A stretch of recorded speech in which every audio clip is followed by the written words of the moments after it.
ایک بار کا سچا واقعہ ہے کہ سرکار بغداد حضور غوث پاک رحمت اللہ تعالی علیہ دریا کی طرف تشریف لے جا رہے تھے۔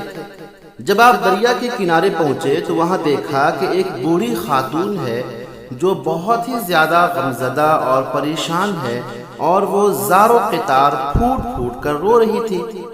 ایک مرید نے حضور غوث پاک رحمت اللہ علیہ کی خدمت میں عرض کی کہ حضور مرشدی، اس بوڑھی خاتون کا ایک اکلوتا بیٹا تھا جو نہایت ہی حسین و جمیل اور خوبرو تھا۔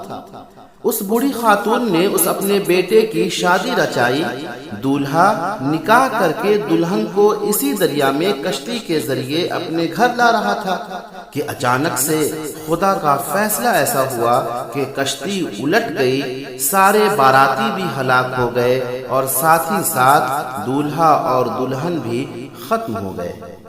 اس واقعے کو آج 12 سال گزر چکے ہیں، مگر ایک ماں کا جگر ہے، بیچاری کا غم جاتا نہیں ہے۔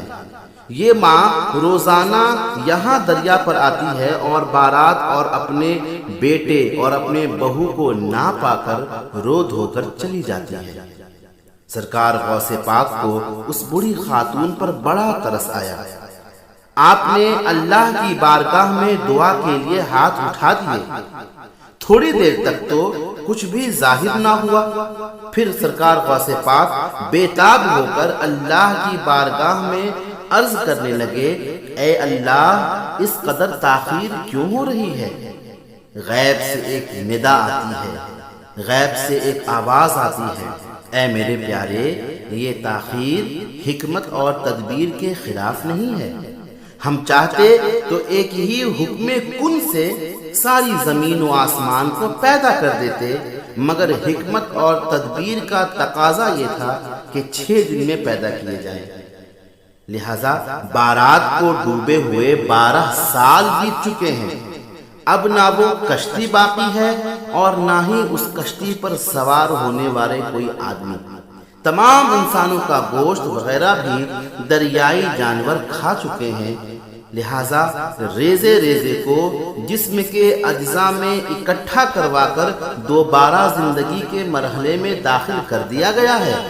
اب ان کی آمد کا وقت ہے۔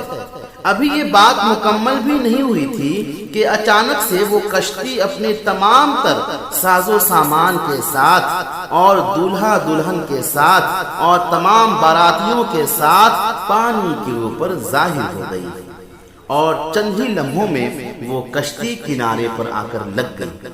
تمام باراتی حضور غوث پاک سے دعائیں لے کر اپنے اپنے گھر روانہ ہو گئے۔